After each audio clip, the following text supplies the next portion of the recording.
नहीं जाती है। दूसरा, हम भी इन जनरल पढ़ते हैं, कनेक्ट नहीं करते हैं चीजों के साथ। मैं थोड़ा सा खोल करके बताता हूं, थोड़ा डिटेल में बताता हूं, तो डिटेल में ही आपके एग्जाम में काम भी आएगा। दोस्त ये ध्यान रखना, एग्जाम में अगर आपको पास होना है तो डिटेल में ही पढ़ना पड़ेगा, चीजों को कनेक्ट करना पड़ेगा 10 जगह से। हवाबाजी से काम नहीं चलेगा, केवल फोकस करना पड़ेगा।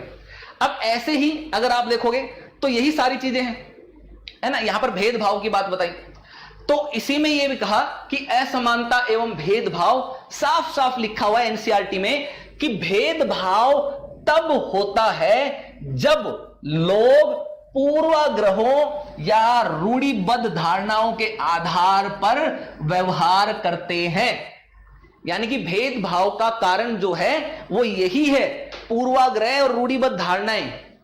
केवल मानसिक समस्या है, बाकी कोई समस्या नहीं है, यह चीज समझना है। क्लियर? तो यही आपको देखते रहना है। अब इसी में ध्यान रखिए, तो इससे क्या होते हैं कि आपको कुछ चीजों में काम करने से रोक भी दिए जाता है। जैसे ये चित्र देखोगे तो इस चित्र को देखो, इसमें कुछ नन्हे मुन्ने बच्चे हैं, 4 बच्चे हैं।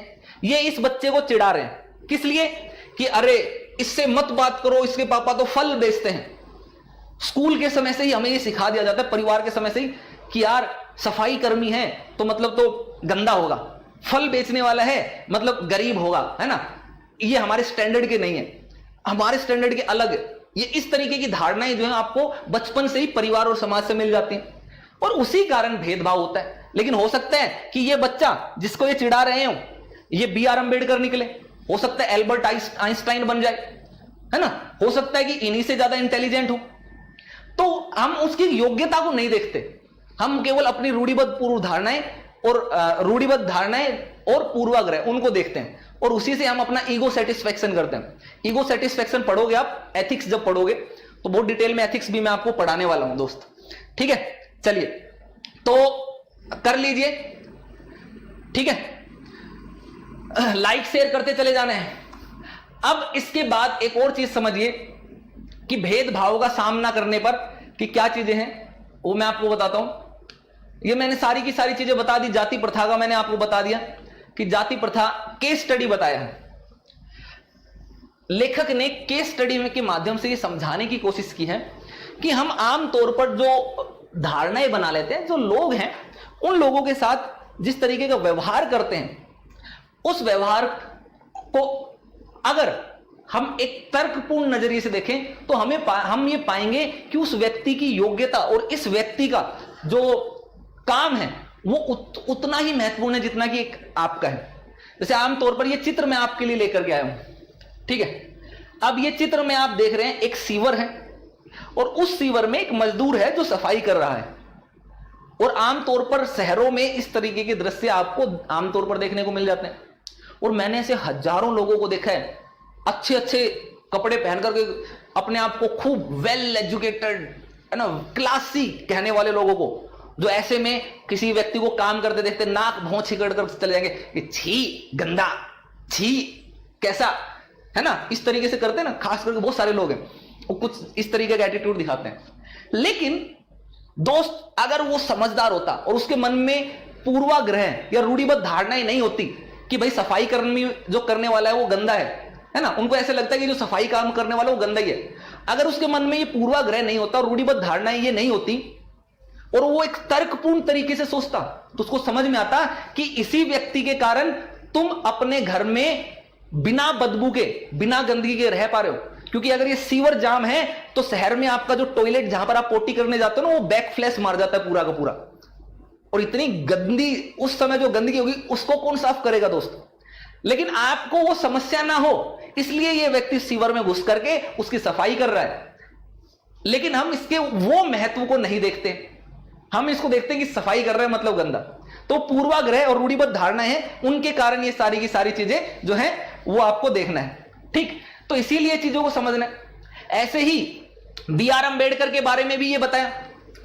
अगर बी.आर. अम्बेडकर के बारे में भी यही कहानी थी तो एक केस स्टडी बी.आर. अम्बेडकर की भी देख लो, एनसीईआरटी में ही दी गई है कि भारत में संविधान का पिता इनको कहा जाता है और दलितों के सबसे बड़े नेता के रूप में इनको जाना जाता है ना। दलित समुदाय के अधिकारों के लिए इन्होंने एक खूब लड़ाई लड़ी। अब उनका जन्म हुआ था महार जाति में, और महार जाति जो है उस समय अछूत जाति मानी जाती थी और उनके पास जमीन नहीं होती थी और उनके बच्चे जो है वो लोग जो है महार जाति के लोग गरीब होते थे, जमीन नहीं होती थी। तो ऐसे में उनके बच्चों को वही काम करना पड़ता था जो वहां के बड़े लोग जो है वो करते थे। उनको गांव के अंदर नहीं बल्कि गांव के बाहर रहना पड़ता था। अगर आपको मैं एक सोशल स्ट्रक्चर समझाता हूं दोस्त, देखिएगा, बड़े ध्यान से समझिएगा, सोशोलॉजी के पॉइंट ऑफ व्यू से बहुत इंपॉर्टेंट है, भारतीय समाज के पॉइंट ऑफ व्यू से। एक गांव की मैं आपको कथा बताता हूं। गांव अगर आप देखोगे तो गांव का सोशल स्ट्रक्चर आपको कैसे मिलेगा? जो गांव का बीचों बीच है, बिल्कुल केंद्र, इस केंद्र के पास ये मान लीजिए घर है, तो ये हमेशा ये जो गांव के बीचों बीच में जो घर मिलेंगे वो आपको उच्च वर्ग के लोगों के मिलेंगे, उच्च वर्ग की जातियों के मिलेंगे। अब इसके बाद जो इसकी साइड में, मान लो यहां पर मैं आपको कलर चेंज करके दिखाता हूं, अगर इसके बाद हम मान लीजिए ले लेते हैं इनके साइड में यहां पर, तो इनके बिल्कुल पास में जो घर होंगे, इनके बाद वाले घर जो होंगे, ये वाले घर इस क्षेत्र में, तो ये वाले घर जो है वो मध्यम जातियों के होंगे, यानी कि इनसे कम लेकिन बाकियों से उच्च। और अब इन्हीं के साथ उसी गांव को अगर आप देख लोगे दोस्त, तो आपको मैं एक और बता देता हूं कि उसी गांव में बिल्कुल साइड में, अच्छा ये कलर आपको नहीं दिख रहा होगा शायद, तो मैं येलो कर देता हूं, अच्छा ये भी नहीं दिख रहा है, व्हाइट कर देते हैं। तो बिल्कुल साइड में इनके आसपास जो रहेंगे वो आमतौर पर ये व्हाइट मान करके चलिए कि वो नीची जाति के लोग उनको माना जाएगा, है ना, लोअर कास्ट के मैक्सिमम लोग रहते हैं। अब इसके अलावा इसी गांव में एक और जगह रहेगी और वो बिल्कुल गांव का बाहरी क्षेत्र होगा कुछ, और उस क्षेत्र में भी कुछ लोग घर बनाया होगा, जैसे मान लीजिए ये घर, इतना क्षेत्र, और वहां पर आमतौर पर वो लोग रहते हैं जो गांव में सफाई काम का काम या बाकी चीज करते हैं। तो कहने का मतलब उनको गांव के बिल्कुल छोर पर रखा जाता है। और यही स्ट्रक्चर आपको देखने को मिलेगा ग्रामीण क्षेत्रों में, और ये हमारे देश में भेदभाव को दिखाता है सारा। प्रारंभ से ही भेदभाव इसी तरीके से होता है, हालांकि अब वो भेदभाव की जो लकीरें थी वो कम पड़ती जा रही है, लेकिन पहले इसी तरीके से होता था। अब चीज समझिए बी आर अम्बेडकर का। अब बी आर अम्बेडकर जो थे उनको गांव के बाहर रहना पड़ता था और गांव के अंदर जाने की इजाजत उनको नहीं थी। अगर गांव के अंदर चले भी जाते तो मार पीट कर वापस भेज दिया जाता था कि भैया तू तो अछूत है, घर में कैसे घुस गया, गांव में कैसे घुस गया, तेरे घुसने से तो गांव अपवित्र हो गया, है ना। इस तरीके की घटनाएं होती थी पुराने भारत में, प्राचीन काल में। लोग इस तरीके से हरकतें करते थे कि जो कुछ जिनको वो अछूत कहते थे, अगर वो रास्ते से गुजर गए और उनकी परछाई पड़ गई किसी उच्च जाति के व्यक्ति पर, तो वो उस व्यक्ति की जान लेने पर उतारू हो जाते थे कि तेरी परछाई मेरे पर पड़ गई, मैं अपवित्र हो गया, मेरा धर्म भ्रष्ट हो गया, मेरे इष्ट देव को मैं क्या जवाब दूंगा, भगवान बचा लो, मेरे को पाप कर दिया, है ना। और फिर उसी ये सोच करके उस व्यक्ति की ऐसी मार मारते थे वो कि वो व्यक्ति जो है जिंदा वहीं पर सैकड़ों लोगों के सामने मार खाते खाते जान तोड़ देता था। ऐसी घटनाएं आमतौर पर रही है कई क्षेत्रों में। जो अछूत जिनको कहा जाता था, हरिजन समुदाय से जिनको कहा जाता था, उनको पेट पर कहा जाता था कि तुम झाड़ू बांध करके चलो और हाथ में टोकरा लेकर के चलो, ठीक, एक बड़ा सा मिट्टी का बर्तन लेकर के चलो। क्यों? ताकि जब तुम चलोगे तो उस झाड़ू से तुम्हारे कदम के निशान मिट जाने चाहिए। नहीं तो अगर ऊंची जाति का कोई लोग आ गया और उस कदम तुम्हारे निशान चले हुए कदम पर उसका पैर पड़ गया, उसकी गाड़ी आ गई, तो वो अपवित्र हो जाएंगे। तो कहने का मतलब ये सारी की सारी चीजें भेदभाव थे। तो वो भेदभाव क्यों थे? वो भी पूर्वाग्रह थे, एक तरीके से रूढ़िबद्ध धारणाएं बन गई थी उस समय। तो इन्हीं रूढ़िबद्ध धारणाओं की बात करते हैं तो बी आर अम्बेडकर जो थे, ध्यान रखना, उन्होंने जब गांव में इस तरीके की परिस्थितियां देखी तो उनको ये चीज समझ में आए कि दोस्त इन सब चीजों से निकलना है तो एक ही साधन है जो ऊपर ले जा सकता है, वो है शिक्षा। अगर हम शिक्षित हैं तो हम मजबूत हैं और हम कामयाब हैं और हम क्या हैं, शक्तिशाली जो है अपने आप को महसूस करेंगे। लेकिन जब तक हमारे पास शिक्षा नहीं है तब तक हम नहीं कर पाएंगे। तो इसीलिए आप देखोगे बी आर अम्बेडकर जो है वो अपनी जाति के पहले व्यक्ति थे जिसने अपनी कॉलेज की पढ़ाई पूरी की और वकील बनने के लिए वो इंग्लैंड गए, ठीक, और उन्होंने दलितों को भी अपने बच्चों को स्कूल कॉलेज भेजने के लिए प्रोत्साहित किया। और उसी कारण आप देखोगे कि भारत में जो हरिजन समुदाय है उसका उत्थान होना थोड़ा सा शुरू हुआ, प्रारंभ हुआ। कारण क्या रहा?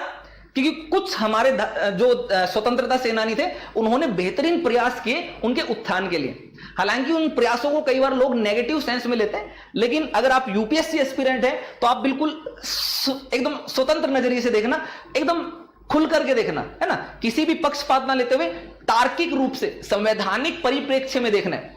यानी कि जो संविधान कहता है तो क्या संविधान के दायरे में वो व्यवहार सही है, तो आप सही जजमेंट कर पाओगे। तो यही चीज इनको बताना है। तो इसी के खिलाफ इन्होंने कहा कि जातिगत भेदभाव नहीं होना चाहिए, लोगों को सम्मान से रोक देता है।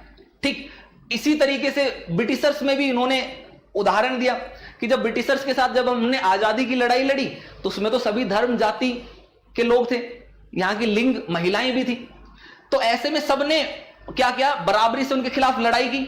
लेकिन ध्यान रखिए वो लड़ाई केवल, देखो आजादी का संघर्ष जो था ना, वो केवल भारत में अंग्रेजों के खिलाफ नहीं था, वो संघर्ष जो था वो ऊंच नीच के भेदभाव के खिलाफ भी था, महिला पुरुष के भेदभाव के खिलाफ भी था, है ना, सार्वजनिक क्षेत्रों में जगहों पर प्रवेश पाने के लिए जाने के आत्मसम्मान का अधिकार, है ना, आत्मसम्मान सम्मान प्रतिष्ठा पाने का अधिकार उसके लिए भी था। तो इसीलिए जब हमारा संविधान बना तो हमारे संविधान निर्माता बहुत सारे लोग थे, सैकड़ों लोग थे संविधान सभा में, सभी ने मिलकर के एक ऐसा संविधान बनाया जिसमें उन्होंने अनुच्छेद 14, 15, 16, 17, 18 ये जोड़े और इसके माध्यम से पूरी की पूरी कोशिश की कि भारत में सभी लोगों को समानता का अधिकार मिले, इक्वेलिटी, इक्वल राइट मिले। अब उनको यह भी पता था कि ये समानता का अधिकार तो हमने दे दिया, लेकिन समाज में कुछ वर्ग ऐसे भी हैं जो इस अधिकार का उपभोग नहीं कर पाएंगे और उनको समानता हासिल नहीं कर पाएंगे, क्योंकि नहीं हो पाएगी क्योंकि वो बहुत ही ज्यादा पिछड़े हुए हैं। तो ऐसे में एक बार के लिए उनको उठा करके बराबर लाना पड़ेगा बाकी समाज के साथ। तो इसीलिए अनुच्छेद 16 के तहत आप देखते हो कुछ विशेष प्रावधान करने का सरकार को, राज्य को जो है अधिकार दिया गया, जिनके आधार पर आप देखते हो आरक्षण प्रदान किया गया ताकि वो भी समाज में उस वर्ग पर वहां तक आकर के बराबरी का अधिकार प्राप्त कर सके। ऐसे ही महिलाओं के लिए अगर बात करोगे तो सेम वही चीज भी देखने को मिलती है। तो महिलाओं के लिए भी सरकार समय समय पर प्रयास करती है, स्कूल कॉलेजों में उनको सीटें रिजर्व की जाती हैं, कट ऑफ में छूट दी जाती है, महिलाओं के लिए स्कॉलरशिप चलाई जाती है, बालिकाओं के लिए स्कॉलरशिप चलाई जाती है, आवासीय स्कूल उनके लिए बनाए जाते हैं। तो आमतौर पर कई सारे लड़के शिकायत कर सकते हैं कि सारी सुविधाएं लड़कियों को देते हैं। एक स्टोरी सुनाता हूं, देखो हमें नहीं दी जा रही, हमें भी चाहिए, है ना, और हम आपस में कई बार इस तरीके से भेदभाव करते हो, लड़कियों के अधिकार दिए जाते हैं। कई बार कई लोग शिकायत करते हैं कि महिलाओं को तो कम परसेंटेज मिलने पर भी स्कूल कॉलेज में, दिल्ली यूनिवर्सिटी के कॉलेज में दाखिला मिल गया और मेरी परसेंटेज उससे ज्यादा थी तब भी नहीं मिला। लेकिन वो चीज ध्यान रखिए कि उनको एक समाज में एक स्थिति देने पर, एक दर्जे पर लाने के लिए वो योजनाएं सरकार के द्वारा चलाई जाती हैं। डीपीएसपी का अगर नाम सुना हो आपने, डीपीएसपी यानी कि राज्य के नीति निदेशक तत्व, उनके माध्यम से उनको क्रियान्वित करते हुए समाज के पिछड़े वर्गों को, उनको उत्थान के लिए सरकार के द्वारा प्रयास किए जाते हैं। ठीक है, तो वो उसके आधार पर है। तो ये सारे के सारे अधिकार जो हैं ये कहां से मिले, आपको संविधान से मिले, ध्यान में रखिए, संविधान ने दिए। ठीक है, तो आपके संविधान ने क्या किया, समानता के लिए जो संघर्ष हुआ उसकी परिणति आपको कहां देखने को मिलता है, आपको यहां पर देखने को मिलता है संविधान में। ठीक है, ये चीज समझिए। तो वही सारी की सारी चीजें इसमें बताया कि कैसे भेदभाव हुआ, उसके साथ कैसे हमने उसको देखा, उससे लड़े, और उसके बाद हमने समानता के लिए हमें वो मिला, अधिकार मिला। और इसके साथ साथ हमारे देश की जो उद्देशिका थी, उस उद्देशिका में हमने स्पष्ट तौर पर ये चीजें बता दी कि सारे लोग भारत में एक समान हैं और सभी लोगों को अपनी अपनी कुछ स्वतंत्रताएं दे दी गई। और भारत के, ध्यान रखिए, संविधान के लेखकों ने यह महसूस किया कि लोगों को अपने धर्म का पालन करने, अपनी भाषा बोलने, अपने त्योहार मनाने और अपने आप को खुले रूप से अभिव्यक्त करने की आजादी होनी चाहिए। और उन्होंने कहा कि देश के लिए कोई एक अनिवार्य धर्म नहीं होना चाहिए, सरकार का धर्म नहीं होना चाहिए। इसलिए अनुच्छेद 25, 26, 27, 28 अस्तित्व में आए। 25, 26, 27 और 28 अस्तित्व में आए। तो जब भी हम बात करते हैं यहां पर कि राष्ट्र की एकता और अखंडता सुनिश्चित करने वाली बंधुता, तो यहां पर साफ लिखा हुआ है प्रस्तावना में भी कि ये बंधुता ही है जो राष्ट्र की एकता और अखंडता को सुनिश्चित करती है, यानी कि ब्रदरहुड। अगर ब्रदरहुड नहीं हुआ भारत में तो एकता अखंडता नहीं रहेगी। तो इसीलिए भारत में अनुच्छेद 25 से 28 दिए गए धार्मिक स्वतंत्रता का अधिकार वो डाला गया, ताकि सभी लोग अपने अपने विश्वास के अनुसार अपना जीवन यापन कर सकें और उनके बीच में टकराव ना हो, स्वतंत्रता रहे। इसीलिए ध्यान रखोगे कि भारत का संविधान है वर्तमान समय में जिसने भारत को एकता के सूत्र में पिरो रखा है। और भारत में जितनी भी भेदभाव और जितने भी जो समस्याएं हैं, उन समस्याओं का कारण केवल दो चीजें हैं, एक पूर्वाग्रह, एक रूढ़िबद्ध धारणाएं। इनके कारण समस्याएं उत्पन्न होती हैं और भारत में समस्याओं को दूर करने के लिए मेन मुख्य रूप से भूमिका अदा करता है वो संविधान भूमिका अदा करता है और वो सभी लोगों के उत्थान के लिए काम करता है। ये चीज लेखक ने यहां पर उन्होंने बताई। तो जैसे धर्मनिरपेक्षता का, लोक नौकरियों का, इस तरीके से। तो सेकंड चैप्टर आपका समाप्त होता है 6th क्लास का। वो